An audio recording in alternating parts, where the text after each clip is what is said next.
guys, welcome back to my channel, and today we're going to be reacting to My Story Animation. So, I used to watch these a lot, and then I decided to react to one. So this is going to take a lot of editing, because this is my first reacting video. So I'm going to watch it on my PC, and, well, computer, whatever it's called, PC, I don't know what y'all call it. But then I'm going to insert the video, and this is just going to be like a tiny little square. But that's going to take a lot of editing, so I hope you guys enjoyed this video, and if you do, then hit the like button, subscribe to me if you haven't already, and I hope you guys enjoy this video. Okay guys, so we are reacting to I Woke Up in My Boss's Body. So we're gonna see how this turns out. Yeah, let's go. Being away from my abusive dad made me think that my life would finally become better, especially because my boyfriend— Okay, so off the bat, she was abused. Abusive dad, okay, so this is gonna be interesting. was very loving and promised to help me with everything, including my financial problems. I was finally able to live a normal college life and even live it to the fullest. I was happy. I felt so lucky, so blessed, so privileged. But that didn't last for long. Not when I found out my BF was cheating on me. I got mad, I screamed, I broke things, and left him for good. I got depressed for weeks, but I knew I needed to let it go and move on. I decided to start all over again and rely only on myself. And you know, life as a college student was not easy. And life as a struggling college student with an after-class office job— Good, she's independent. So she relied on herself. She's independent. Period. Independent woman right here. in New York City was even harder. I worked the 4 to 11 shift at a big company office. It wasn't the best job in the world, and it barely helped me pay my bills and college dues, but it was better than nothing. However, someone had the pleasure of making my and my coworker situation much harder. Everyone hated Amelia. She was the manager of my branch and a complete rich girl. She would strut around the office asking employees what they thought about the latest designer bag she had acquired, always stating the lipstick. Why is it only on the top? Where's her bottom lip? off-the-roof price it entitled. She would laugh at those who could not afford lunch.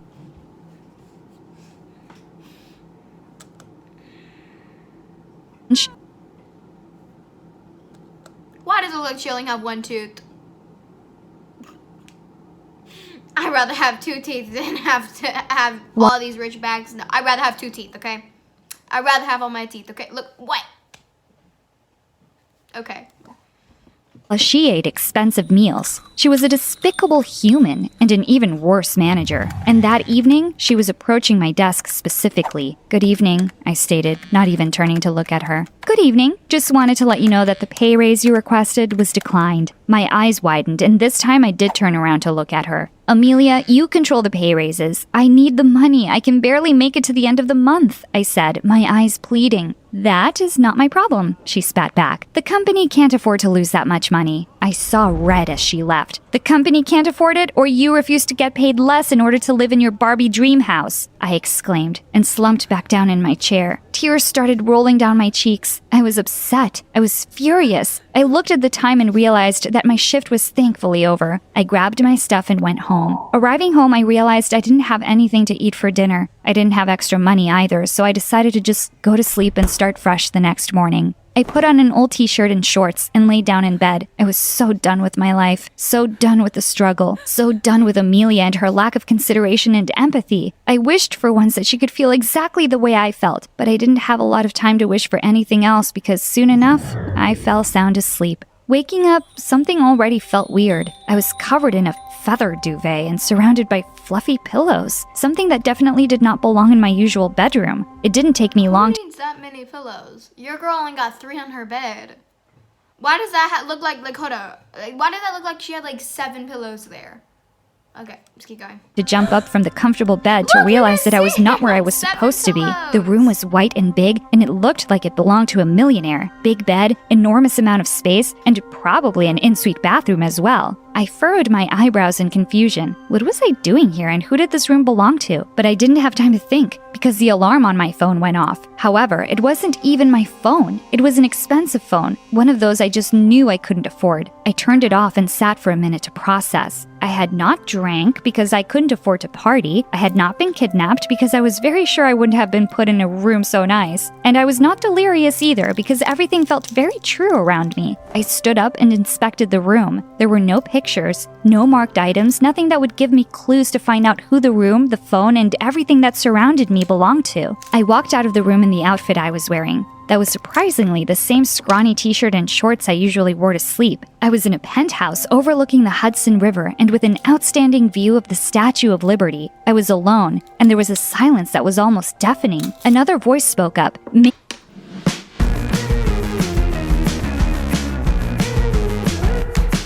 me jump. So It's first of 9:30. all, Time to go to it looks like she had a rough childhood.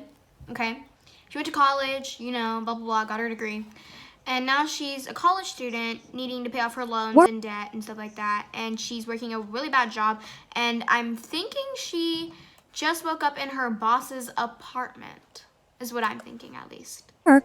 So let's go back to the video. It was a smart speaker. I looked at the clock on the wall. Indeed, it was 9:30, and I couldn't afford to miss a day of work. Whoever's house this was, she had the same work schedule as mine. I wondered what to do. I didn't know if I was supposed to go find out who had placed me in that room while I was asleep, if I was to go to my actual home and get some answers, or simply just go to work and not lose the amount of money I couldn't afford to lose for one day. I thought maybe if I go to work, some people can clear up my doubts, tell me who this house belongs to. It sounded like a good idea. Since I did not have time to go home and get clothes, I would just take some clothes from the owner's closet. I needed to find out what was going on. I walked back into the room, hoping to find what to wear and hoping that something would fit. Her closet was very different from mine. A big white closet that displayed every designer brand you could think of, bags made of expensive materials, fur coats, and dresses that belonged to a runway show. Jewelry displays that screamed, "Diamonds are a girl's best friend," and could leave a person blind with their shine. Objects I knew I would not be able to afford by myself. Business suits and heels caught my eye very quickly. Fortunately for me, whoever owned this house had the same work style as mine, meaning she possibly worked a similar job as me. It was curious the amount of small similarities we shared. Either way, I put on a dress and a pair of heels and walked out the door, ready, or so I thought, to take on Amelia and her snobbiness. Walking into work, I was surprised that no one had noticed the changes. I was wearing designer heels, and the dress I was wearing looked too nice to belong to me, which gave me a strange sense of confidence I had found myself lacking. I approached my desk to find someone already sitting there. To my dismay, it was Amelia. "Good morning, Amelia," I greeted her, and she looked up at me. Her face was red and puffy as if she had been crying. She did not even look up at me. "Good morning," she growled, focusing on her work again. "Why are you sitting at my desk?" I blurted out, and she looked at me with an incredulous face. Standing up, she crossed her arms in disgust. "Aren't you funny, making fun of your employees when you know your situation is so much better?" I looked at her in confusion. My eyes roamed her outfit. I recognized the cheap suit and the tattered kitten heels. My world froze for a moment, and a crazy thought popped into my head. What if Amelia and I had changed lives? It was insane and ridiculous, but there was no other possible answer. She was sitting at my desk, wearing my clothes, doing my work. Amelia as a manager was hated by everyone in my office, and now I felt hated. I thought of sharing my insanity, but Amelia was staring me down. She looked upset that she had lost her royal life, and for once I did not care. "I am sorry." Those were words no one ever heard Amelia say. "It was not my intention to make you feel that way." She rolled her eyes at me. "Whatever," she said, and sat down to continue work.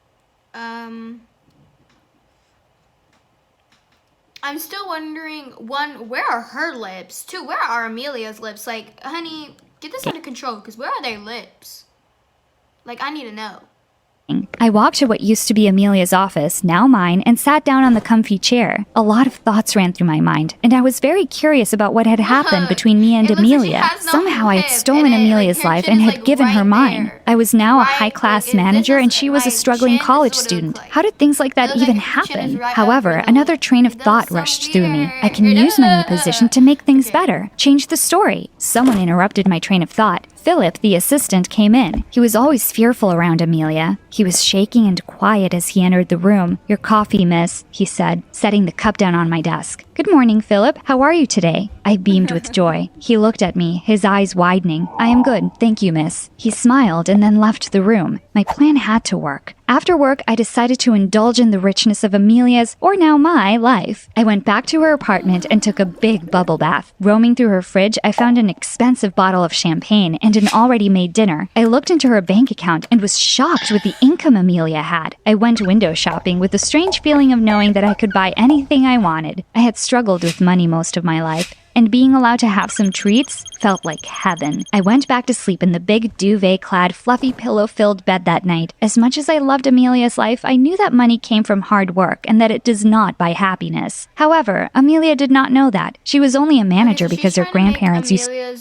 She's trying to. So then Amelia. I can't speak today, guys. So she's trying to make Amelia's job better and people not fear her. So when she gets her job back, she knows how to be more nice or something like that. That's what I'm thinking, at least. So.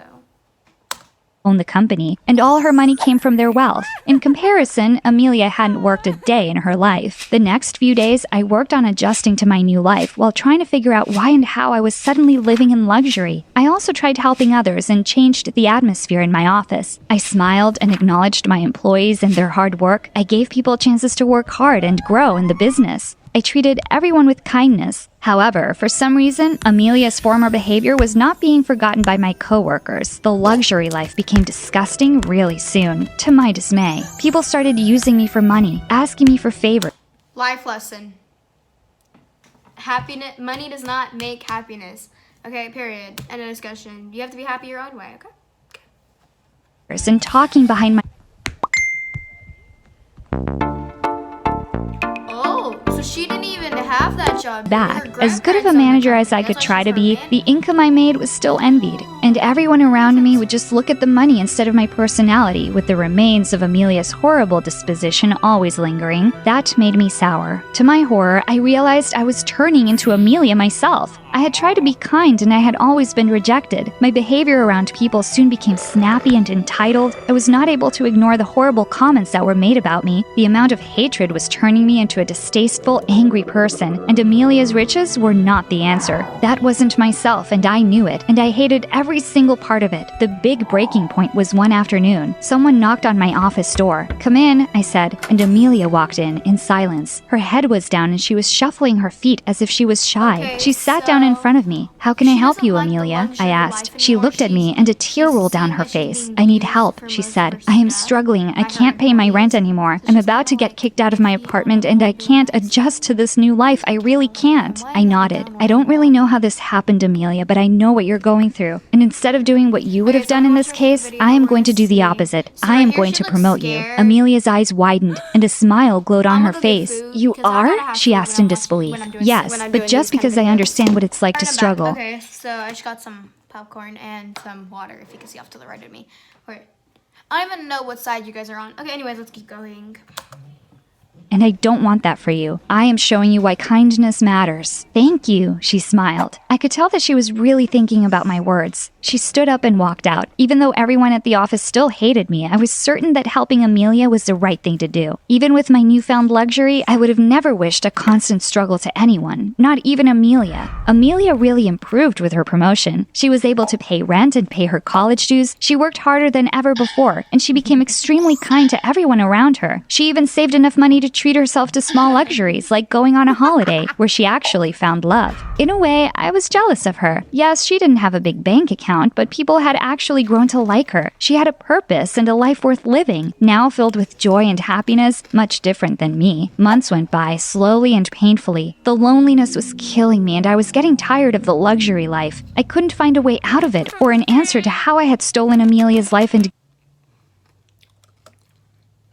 So she switched lives with her. Oh my god. So now she's the one begging for extra money. Given her mine, I grew more desperate with every day that passed. For once, I missed my normal, struggling life. It was cold one night, and the penthouse was even colder. I settled in between the duvet and the pillows, the only comforting and nice thing I could find about living in Amelia's shoes by then. I was exhausted and depressed, and all I wished was that I could go back to my normal life, even with its bad things. I woke up the next morning. Shock creeped on me when I realized I had woken up in my old apartment, wearing the same t-shirt and shorts I had changed lives with, lying in my old, uncomfortable bed. It had all been a dream. I sat up. It was the same unsettling feeling I'd had when I found out I was living Amelia's life, but I smiled. I had missed my old life. I walked into work with a skip in my step. I was oddly happy to be back to being a struggling college student student, and I was strangely looking forward to my previous job as an intern. My desk looked the same, and everyone around me looked like they had before. And to my surprise, no one hated me. Instead, they were happy to see me, which felt very strange but heartwarming at the same time. However, I knew every dream had to have a nightmare. I was called to Amelia's office. I walked to her office with this wrenching feeling that my newfound happiness was going to be cut off immediately, and knocked on the door. "Come in!" Amelia's voice was squeaky and entitled again, and I certainly did not like it. I walked in and sat in front of her. She breathed out as if preparing to give an important speech. "I am going to promote you," she started. My world went blank for a few seconds.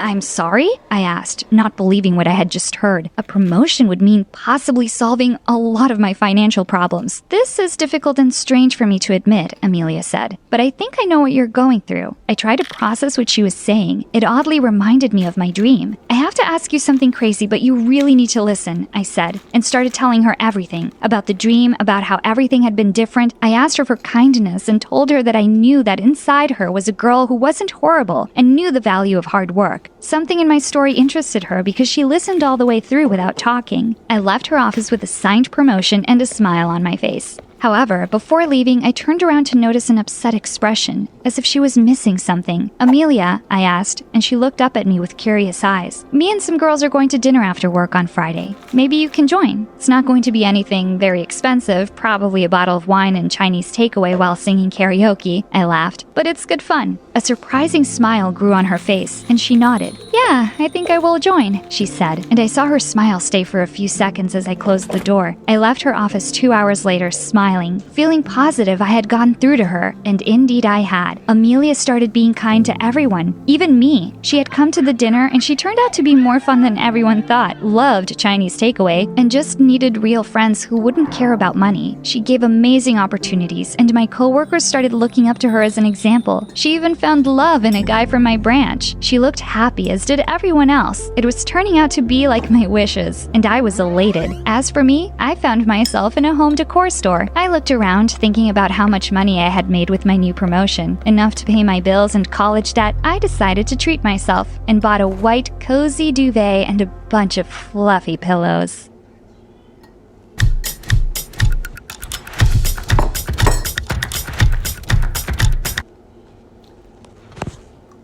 That's the end of the video. I hope you guys enjoyed it. Really, I think it was a pretty good story. Just imagine that happening to you. Like, honey. Anyway, but I hope you guys enjoyed the video. I enjoyed making the video, but editing it is going to be a different situation because I have to figure out how to do it. So, yeah. So, if y'all want more videos like this, comment down below. So I haven't been posting too much, but yeah. But go ahead and check out my TikTok. I'm really active over there. And my other YouTube channel, which is a group YouTube channel that me, Lily, Kylie, and my best friend Kaden share. So go check out that YouTube channel and my TikTok. So I hope you guys enjoyed the video. If you did, smash the like button and subscribe to my channel if you haven't already. If you enjoy these videos, yeah, subscribe. If you don't want to, don't have to, okay? Like, all understandable. But I hope you guys enjoyed this video. If you did, smash the like button, and I will see y'all next time. Goodbye.